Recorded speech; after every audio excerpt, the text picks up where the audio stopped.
everybody, welcome back to Social Point. I'm Seamus McGinnis, back at you after a couple of weeks off again. It's been a busy month, especially with the election and everything going on. I'm sure everybody's been sort of swamped with work. Obviously, COVID has picked up like crazy since the past couple months. We're into the second wave that everyone feared would come. And of course, Biden's election over Donald Trump, which Trump finally started the transition process a couple days ago. So it looks like there will be a peaceful transition of power. But all that being said, I was going to talk to you guys this week about sort of a comprehensive healthcare policy, everything you need to know about it, why we need Medicare for all in the middle of a global pandemic. But there's just too much going on, especially with COVID. And so there's a couple stories I want to get to today. And the first of those is in Texas. You might have seen these videos of the North Texas Food Bank, which distributed about 600,000 pounds of food for about 25,000 people for Thanksgiving and for just general food needs.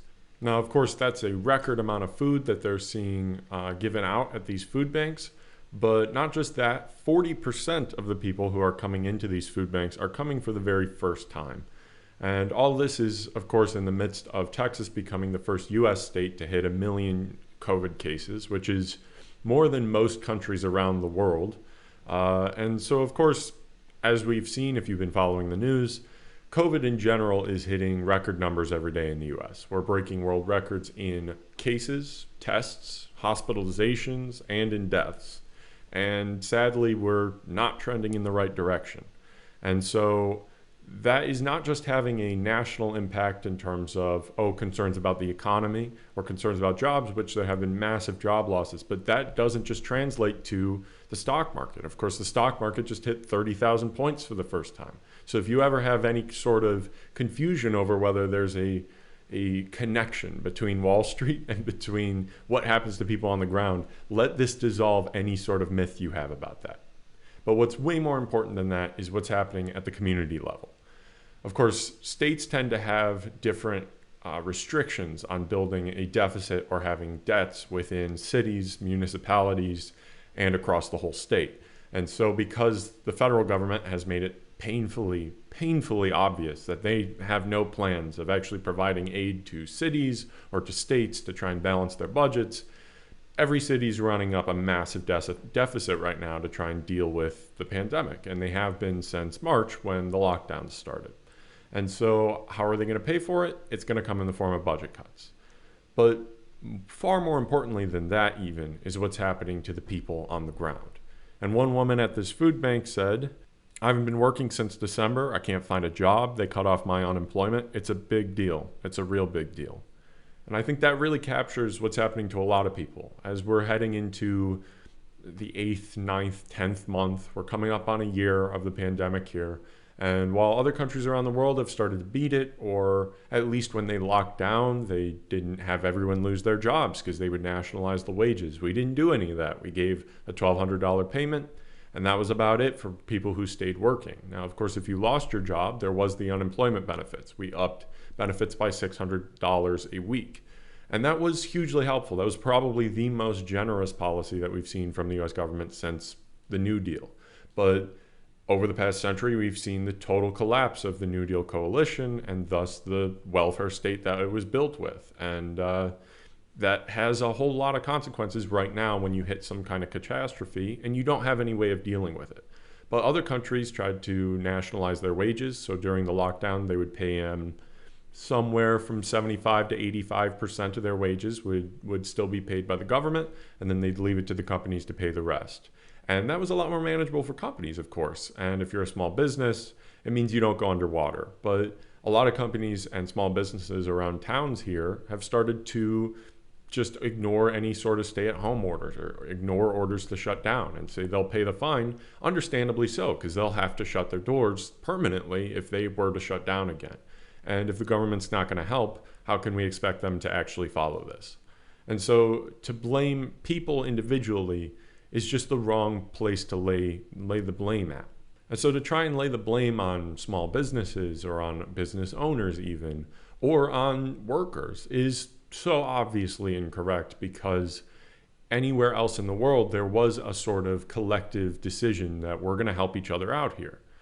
And I think this food bank situation is a good example of exactly how bad things are starting to get, because now that we are 8 to 10 months deep and it's continuing on and people have lost their jobs months ago now, and a lot of those, I believe about 3.5 million of them have come out to now be permanent and not just furloughs and not just layoffs. Those permanent job losses have resulted in 5 million people losing their health care, which we'll talk about the impact of that next week. But also, very importantly, unemployment is starting to run out. It doesn't last forever. And a lot of the eviction moratoriums are coming to an end. And I'll get to the evictions in a minute here. But what's important here is that we understand things are getting really, really bad. And the federal government is on vacation. The Senate called off. Everyone's gone. And there's no help coming until at least January.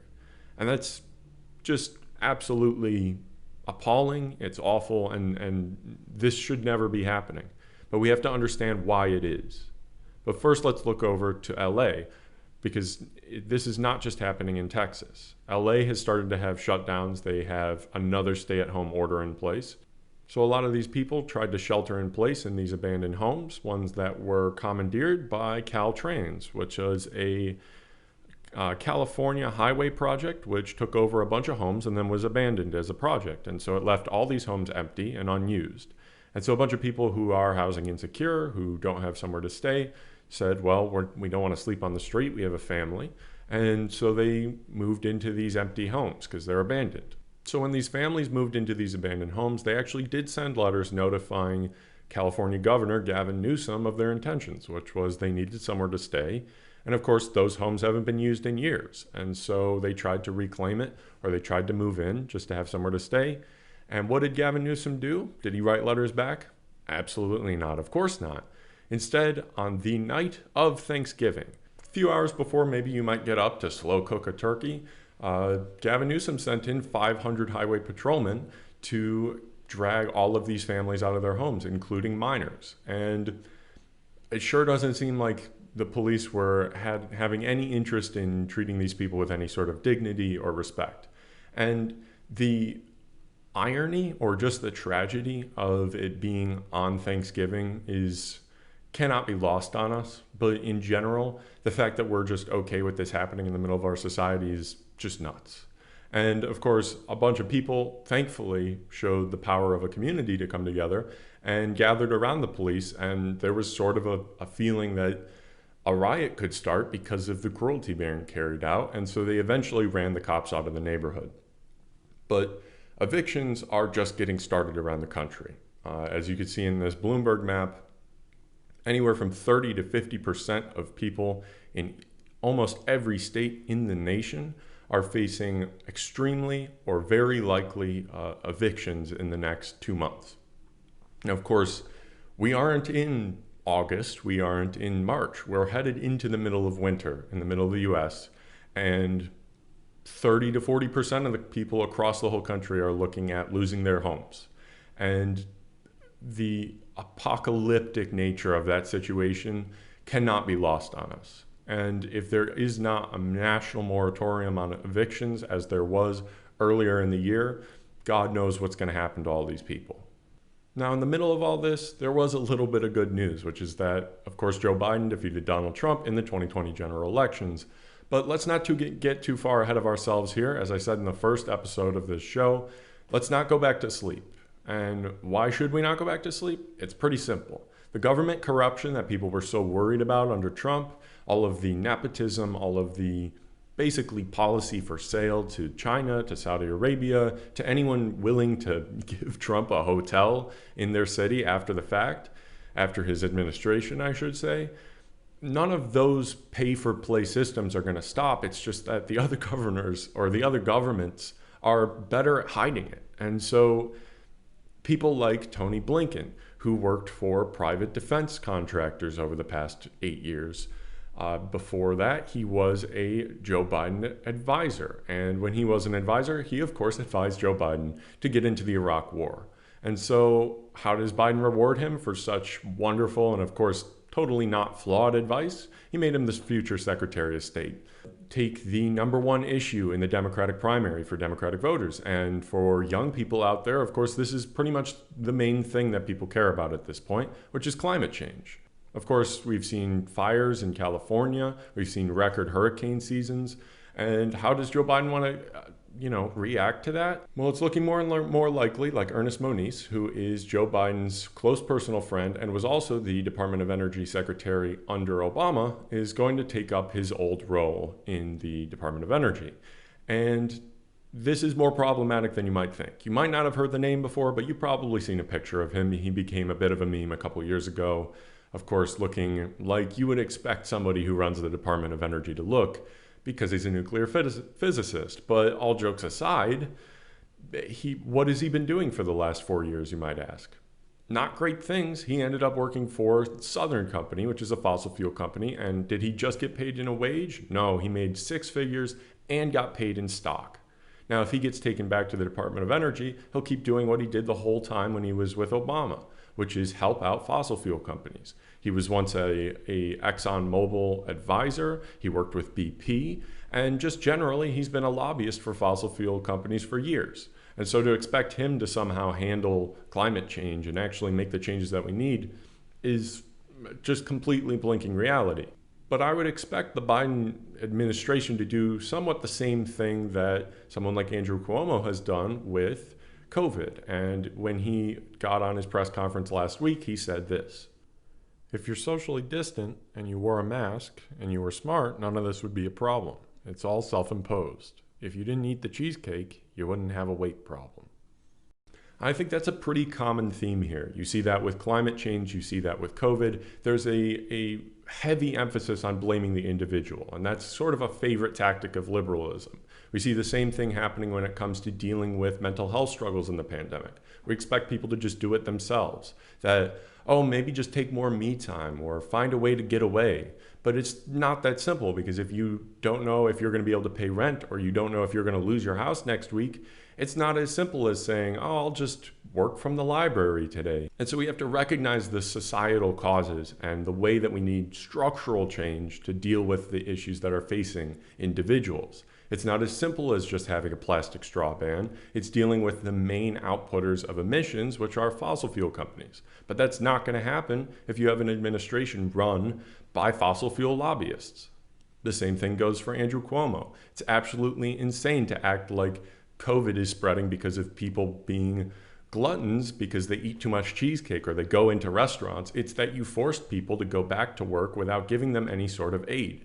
It's as simple as that. And it has to come back to these social issues and not just to blaming the individual, because that's way too easy of an out, and we cannot give them that.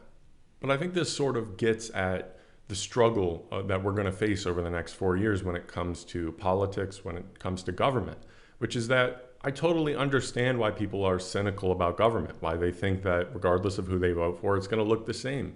Because in a lot of ways, for people's practical everyday life, sometimes it is exactly the same. Even the supposed heroes of the pandemic, like Newsom and like Cuomo, as you've seen, have just awful responses to it. And when it comes to really important issues to people like healthcare or like climate, there's just going to be no serious change. And I understand, and I don't want to discount the power of activism in the middle of all this. I would encourage everybody to start getting involved. Of course, when it comes to climate, the big victory of the Obama years was stopping the Keystone XL pipeline.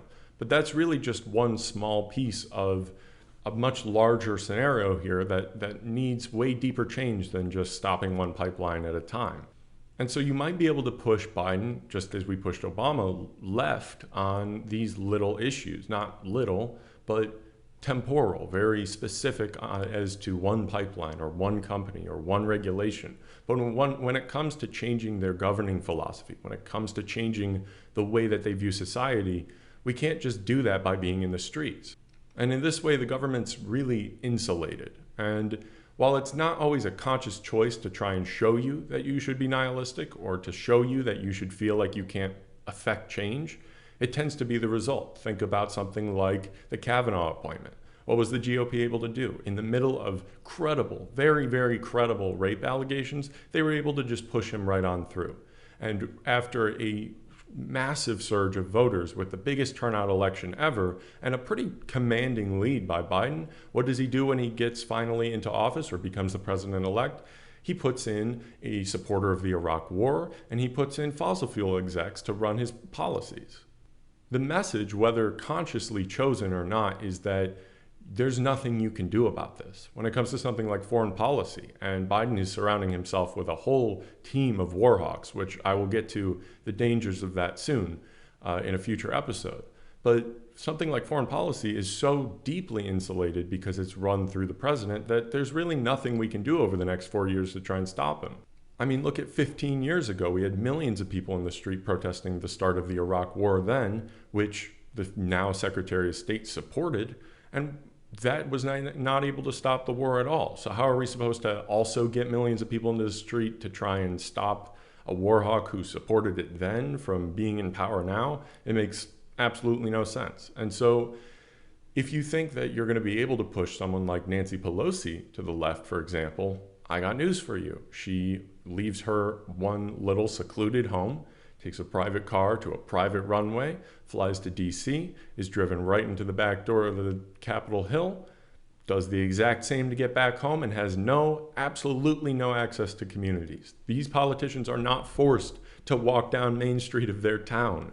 Mitch McConnell obviously has been probably the savviest conservative politician of the last 50, if not 100 years. If you think that he's going to suddenly become a climate activist, I got nothing for you. And this is not to say that we should be hopeless, but it's to recognize that the whole philosophy of trying to make incremental change from within the government that we already have, and the same figures that have been around for 40, 50, 60 years now, nothing's going to change that deeply. And so we have to start demanding larger changes. And as we head into the midterms and as we head into 2024, the focus has to be on finding local politicians who are progressive. That's very important. Progressive, who support the Green New Deal, who support Medicare for all, and start to build a set of base communities, essentially, that will build a grassroots movement. And once we have that infrastructure in place, we can start to actually make the changes that we need to see that will be sufficient to, for example, save the planet.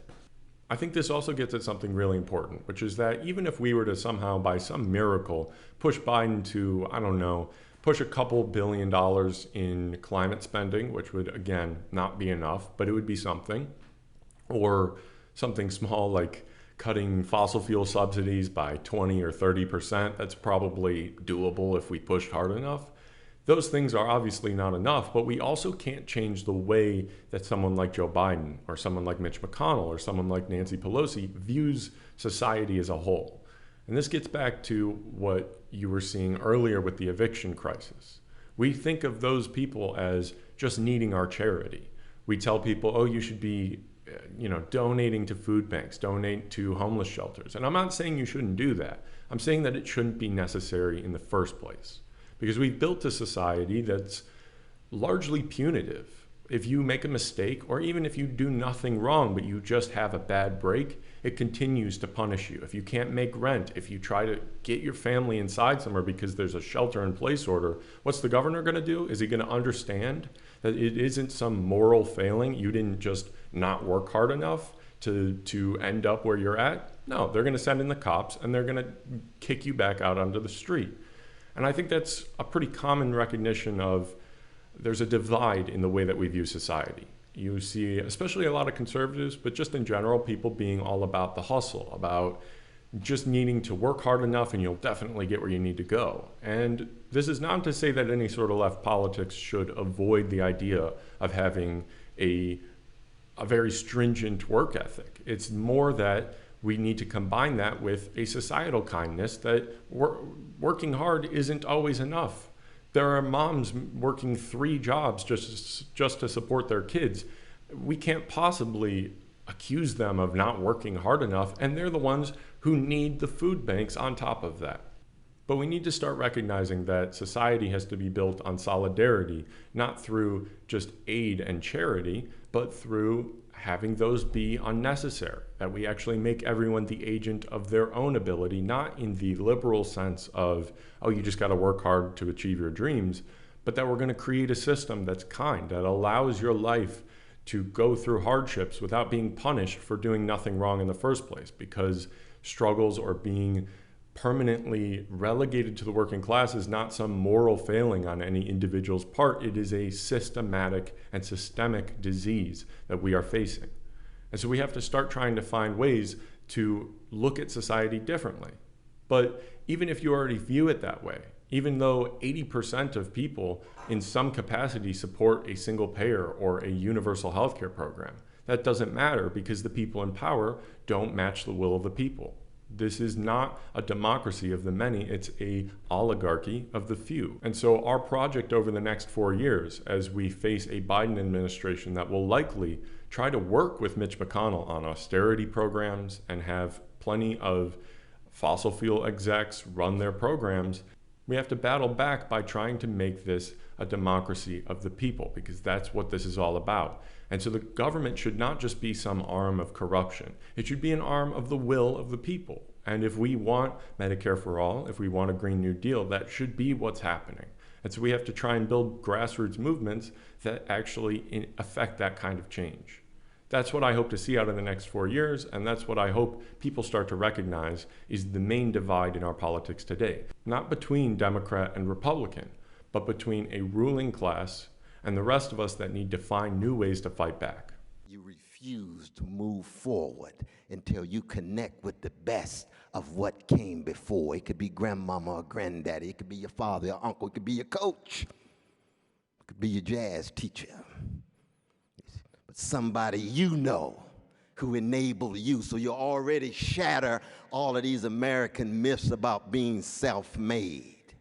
No such thing as being self-made, because the condition of truth is always to allow suffering to speak. And when you have deodorized discourses, what do you get? Sanitized and sterilized discussions that don't want to deal with the funk of the situation. And we all emerge in our mama's funk in the womb. It's bloody down there, it's stinky down there, but that's where the love is. And part of the problem in America is America has been in denial of the funk of its own stuff. Indigenous peoples, empty land, quit lying. The signs, no people here, just buffaloes and Indians. White supremacy at work. Never believe the lie that slavery is the original sin of America. Slavery was the second one. It was the treatment of our precious and our priceless indigenous brothers and sisters. They don't have to be in the room for us to be in solidarity with their suffering, with their plight and their predicament. There's no PC chit-chat that we're talking about. These are human beings made in the image of God. We can't deny what they have been going through since 1492. Standing Rock this past year was significant in that regard, because it reminds the nation, all of us, no matter what color, of the fundamental truth of what went into the making of this particular social experiment. The condition of truth is to allow suffering to speak.